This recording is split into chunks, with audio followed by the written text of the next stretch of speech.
Katatapos lamang po ng World Mental Health Day. Pero may paalala ang isang psychotherapist kaugnay sa mental health stigma sa komunidad. Isang uri din po ng therapy ang pinasilip niya, lalo na para sa mga bata. May report si Paula Saraza. This is Laro Therapy, and we have all the things here we can use. Hindi tulad ng mga karaniwang therapy clinics, mga laruan ang makikita sa private practice ng Filipina-Canadian psychotherapist na si Elda Almario. Malaking bahagi kasi ng kanyang practice ang paglalaro na isa raw mabisang paraan ng therapy para sa mga bata. Kung paano sila maglaro, that tells kung ano nararamdaman nila, kung paano nila pinoproseso yung mga na-experience nila sa buhay. So a lot of it shows up in, let's say, stories of their play. For example, meron akong dollhouse dito. So, very common that kids will play out kung ano yung nangyayari sa bahay, as an example. So, para sa akin, isa siyang opportunity para makapasok sa mundo nila without them having to explain it by talking. Dumating sa Canada noong 2018 na may background na sa psychotherapy.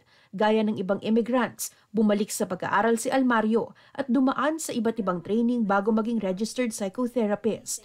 Karamihan sa kanyang mga nakakausap, mga pamilyang Pilipino at bilang first-generation immigrant, mas malawak ang kanyang pag-unawa sa mga pinagdadaanan nila.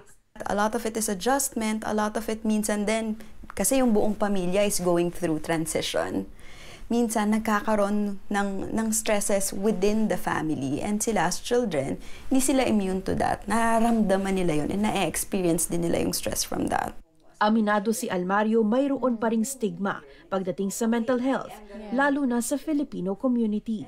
Paano po natin i-explain sa kanila na hindi ka nalalabelan as weak or as crazy kapag ikaw ay nag-seek ng therapy?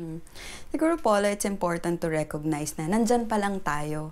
Etong journey natin in increasing mental health awareness. Mahaba pa yung tatahakin natin. Yung way to move forward, as I've mentioned, is by engaging in conversations. Yung hindi yung all you talk about is when you're happy or when you're successful. Yung manormalize din natin na pinag-uusapan natin yung struggles natin and never perceive it as nag-iinarte, as pagiging weak. Makakatulong din anya sa mga magulang kung sasamahan nila ang kanilang mga anak sa therapy sessions o sumubok ding magpakonsulta. Meron ding individual therapy para sa parents, meron ding parent coaching, at meron ding family therapy wherein sama-sama silang lahat in a session. So, it's a matter of exploring ano yung pinaka-kailangan or nababagay dun sa family na yon, dun sa bata na yon, to understand kung ano yung pinaka-appropriate na treatment for the family. Kabilang si Almario sa Hilom, isang grupo ng mga Tagalog-speaking mental health professionals na layong tulungan at suportahan ng mga kababayang may pinagdadaanan. Kung nangangailangan ng mental health support, feel free to reach out. So we can talk about it and ma-normalize yung conversations about mental health.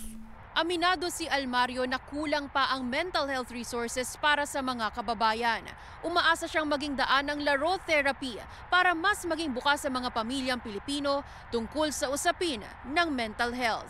Paula Saraza, Omni News, Toronto.